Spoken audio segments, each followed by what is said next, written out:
Hello guys, कैसे हो आप सब। आज हम कर रहे हैं बीएड फर्स्ट ईयर का जो सेकंड पेपर होता है, कंटेम्प्रेरी इंडिया एंड एजुकेशन। ठीक है, अब हम आगे करेंगे। इसमें meaning of equality of education opportunity, जैसे कि सभी को समानता का अधिकार होना चाहिए। सभी जो गर्ल्स एंड बॉयज होते हैं सबको बराबर ही एजुकेशन का अधिकार होना चाहिए। ठीक है, सबको अपने जो अधिकारों का पता होना चाहिए, हमें इनको कैसे यूज करना है, कहाँ पे यूज करना है, उसके साथ हम कैसे कर सकते हैं कोई जो हमारे हमारे जो अधिकार हैं उनका उल्लंघन ना कर सके। हमें अपने अधिकारों का पूर्ण ज्ञान होना ही चाहिए। चलो आगे बढ़ते हैं वीडियो के साथ। मीनिंग, शैक्षिक अवसर की समानता से तात्पर्य है कि सभी व्यक्तियों को जाति, धर्म, लिंग, क्षेत्र, सामाजिक या आर्थिक स्थिति के भेदभाव के बिना समान और निष्पक्ष शैक्षिक सुविधाएं प्राप्त हो।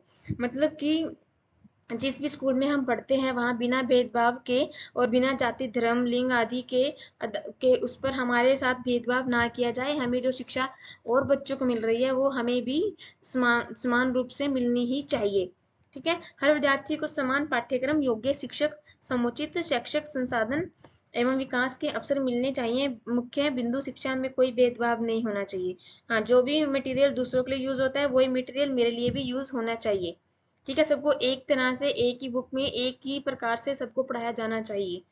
सभी बच्चों के लिए समान गुणवत्ता वाली शिक्षा, सामाजिक, आर्थिक या सांस्कृतिक अंतर शिक्षा शिक्षा के अवसरों पर प्रभावित ना करें। योग्यताओं के अनुसार आगे बढ़ने के समान अवसर हों। सभी को समान अवसर मिलने चाहिए और जिसकी जैसी योग्यता है उसकी उसी हिसाब से वो आगे बढ़ता ही जाएगा। कि किसी भी तरह का भेदभाव नहीं होना चाहिए एजुकेशन के तौर पर। Next, education developments and India. यहाँ पे कुछ हमारे आर्टिकल्स हैं जिसमें आपको बताया गया है कि कौन सा आर्टिकल है जो आपके लिए यूज किया जा सकता है। ये आपके सामने कुछ हमारे आर्टिकल्स हैं। इसमें पहला संवैधानिक प्रावधान। ठीक है, हमारा है आर्टिकल नंबर 45, अनुच्छेद 45। इसमें 14 वर्ष तक के सभी बच्चों के लिए निशुल्क एवं अनिवार्य शिक्षा है।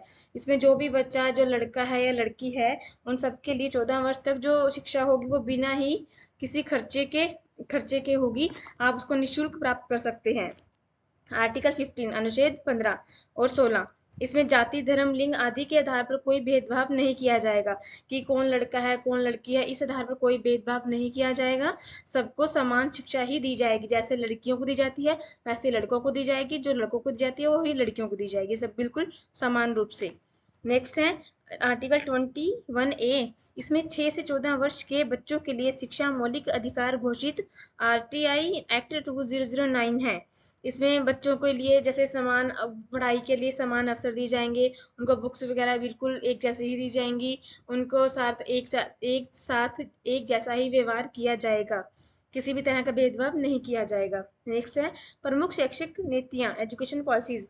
इसके लिए हमारी सरकार ने जो पॉलिसी चलाई हैं उसमें है राष्ट्रीय शिक्षा नीति 1986, 1992, महिलाओं, अनुचित जनजाति, अल्पसंख्यकों के लिए विशेष सुविधाएं होती हैं। नेक्स्ट है नई राष्ट्रीय शिक्षा नीति 2020, डिजिटल विभाजन समाप्त करना, सभी बच्चों को समान शिक्षा देना, लिंग समानता सुनिश्चित करना। इसमें किसी भी प्रकार का लिंग भेद नहीं किया जाएगा और सभी को समान शिक्षा दी जाएगी और सबको समान रूप से ही पढ़ाया जाएगा।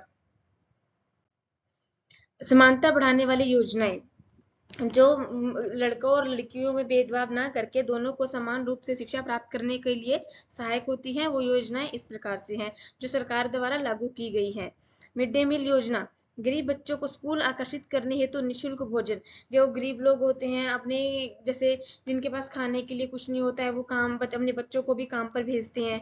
ठीक है, कि वो भी कमा कर लाएंगे तो खाना खाएंगे। इसलिए सरकार ने चलाया है कि जो गरीब बच्चे होते हैं उनको स्कूल में ही फ्री का भोजन दिया जाएगा। ठीक है, नेक्स्ट सर्व शिक्षा अभियान। 6 से 14 वर्ष तक के सभी बच्चों को निःशुल्क और अनिवार्य शिक्षा।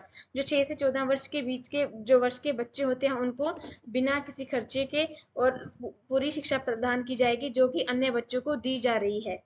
नेक्स्ट है राष्ट्रीय माध्यमिक शिक्षा अभियान। इसमें है माध्यमिक स्तर पर शिक्षा की पहुंच और गुणवत्ता में सुधार करना। ठीक है। इसमें कि बच्चों की शिक्षा को और अच्छे से अच्छा बनाया जाए, उन्हें डिजिटल तरीके से भी पढ़ाया जाए। आजकल गवर्नमेंट स्कूल में टैब दिए जाते हैं, जो इलेक्ट्रॉनिक बोर्ड लगे हुए हैं, उसके माध्यम से बच्चों को पढ़ाया जाता है। फनी गेम्स दिखाई जाती हैं, पोएम्स दिखाई जाती हैं, बच्चों को प्रेरित किया जाता है आगे बढ़ने के लिए कि किस काम को कैसे किया जाता है। नेक्स्ट है छात्रवृत्तियां एवं आरक्षण। SC, ST, OBC आर्थिक रूप से कमजोर वर्ग, अल्पसंख्यक और दिव्यांग विद्यार्थियों के लिए विशेष सहायता। जो SC, ST, OBC जो इन कैटेगरीज में आते हैं, उनको स्कॉलरशिप की सहायता दी जाती है। उनको किसी भी फॉर्म फिल करने के लिए किसी भी तरह का जो उनको यहाँ पे सरकार की तरफ से सहायता की जाती है। और जो क्या कहते हैं दिव्यांग विद्यार्थी होते हैं, उनके लिए भी विशेष सहायता का प्रावधान इन योजनाओं के तहत उनको दिया जाता है। अन्य विशेष प्रयास, बेटी बचाओ बेटी पढ़ाओ, बालिकाओं को शिक्षा को बढ़ावा। सरकार के द्वारा जैसे योजनाएं चलाई गई हैं, जैसे बेटी बचाओ बेटी पढ़ाओ योजना, जो कि बालिकाओं की शिक्षा को बढ़ावा देने के लिए है। मतलब कि जैसे कुछ लोग होते थे कि सोचते थे कि लड़कियों को नहीं पढ़ाया जाता है, खर्चा ज़्यादा होता है, कुछ होता है, सिर्फ लड़कों को ही पढ़ाई पे ध्यान दिया जाना चाहिए। पर सरकार ने बेटी बचाओ बेटी पढ़ाओ योजना को लागू करके सभी के भ्रम को दूर किया है। ठीक है, सरकार द्वारा ये योजना चलाई गई है जिसमें लड़कियों को भी शिक्षा का अधिकार प्राप्त है। वो भी अपने अधिकार को प्राप्त कर सकती हैं और शिक्षा प्रदान कर सकती हैं और अपनी योग्यता को आगे बढ़ा सकती हैं। ये अपनी योग्यता के अनुसार अपनी शिक्षा को प्रदान करके अपने किसी भी क्षेत्र में अच्छे से अच्छा नाम कमा सकती हैं। प्रौढ़ शिक्षा योजना वयस्कों को साक्षर बनाना। ठीक है, इसमें मतलब कि वयस्कों को साक्षर बनाना कि कोई भी अनपढ़ ना रहे, सभी को शिक्षा प्राप्त होनी ही चाहिए। समावेशी शिक्षा, दिव्यांग बच्चों के लिए समान अवसर। इसमें समावेशी शिक्षा में ये बताया गया है कि जो दिव्यांग बच्चे होते हैं उनको भी पढ़ाई का जो शिक्षा का है समान अधिकार प्राप्त होना चाहिए, जो उनकी योग्यता के अनुसार उनको पढ़ा सके। उनके उनके जैसे जो भी उनको प्रॉब्लम्स हैं उनको देखकर उनको समझकर ऐसे जो अध्यापक अध्यापिकाएं हैं उनकी नियुक्ति की जाती है कि जो इन बच्चों को अच्छे से पढ़ा सके, इनकी भी शिक्षा को अच्छे से इनको प्राप्त करवा सके और जैसे ये भी पढ़कर अपना किसी भी क्षेत्र में अपना नाम कमा सके आगे। ठीक है, नेक्स्ट डिजिटल शिक्षा अभियान, ग्रामीण और शहरी क्षेत्र के बीच तकनीकी अंतर घटाना। डिजिटल शिक्षा अभियान का मतलब है कि जैसे कि शहरों में लोग आजकल जैसे कंप्यूटर हो गए, लैपटॉप हो गए हैं, ठीक है, इनका यूज करते थे। पहले टाइम में ये नहीं होता था, पर आजकल हर एक गांव में, किसी भी गांव कस्बा किसी में भी देख लीजिए, मोबाइल फोन है, लैपटॉप है, सब कुछ प्राप्त हो जाता है, इंटरनेट की सुविधा प्राप्त हो जाती है, जिससे बच्चों को ऑनलाइन पढ़ने में कोई भी किसी भी समस्या का सामना नहीं करना पड़ता है। जो गवर्नमेंट स्कूल्स हैं उनमें भी बहुत कुछ सुविधाएं इस प्रकार की प्राप्त की जा सकी कि जो बच्चों को प्राप्त कराई जा रही हैं, उनको इसके लिए प्रोत्साहन किया जा रहा है कि वो अपनी शिक्षा को आगे से आगे बढ़ाते रहें, अच्छी शिक्षा प्राप्त करें और अपना भविष्य संवारें। निष्कर्ष, इसमें कंक्लूजन ये निकलता है कि भारत ने शैक्षिक अवसर की समानता के क्षेत्र में अनेक उपलब्धियां प्राप्त की हैं। सरकार द्वारा विभिन्न योजनाएं चलाई जा रही हैं ताकि हर बच्चा गुणवत्तापूर्ण शिक्षा प्राप्त कर सके। फिर भी गरीबी, लैंगिक भेदभाव, ग्रामीण शहरी अंतर जैसी समस्याएं बनी हुई हैं जिन्हें दूर करने के लिए निरंतर प्रयास किए जा रहे हैं। इसमें एट ऑफ द एंड यही चलता है कि सरकार अपनी तरफ से जो किस गरीब परिवार हैं जो शिक्षा प्राप्त नहीं कर सकते उनके लिए मुफ्त शिक्षा प्राप्त करा रही है सरकारी स्कूलों में। ठीक है, अब आजकल प्राइवेट स्कूलों में भी जो फ्री शिक्षा का है, जो उसमें भी कुछ परसेंट हम प्राइवेट स्कूलों में भी प्राप्त कर सकते हैं। जो बच्चे को अपने प्राइवेट स्कूल में पढ़ाना चाहते हैं उसमें भी उनको फ्री शिक्षा का लाभ प्राप्त हो सकता है कुछ परसेंट के लिए।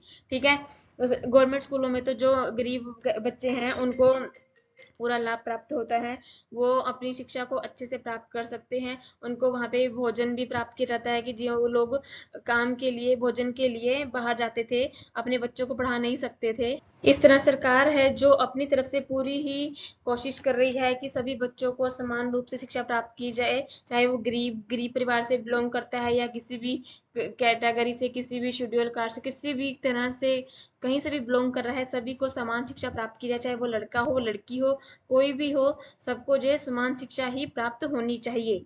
इसके लिए सरकार अपनी तरफ से पूरी पूरी कोशिश की जा रही है। सभी स्कूलों में सब कुछ, सभी तरह के इलेक्ट्रिक बोर्ड कराए जा रहे हैं। जो गवर्नमेंट स्कूल्स हैं उनमें सभी सुविधाएं हैं जो उपलब्ध कराई जा रही हैं। आई होप आपको ये जानकारी अच्छी लगी होगी।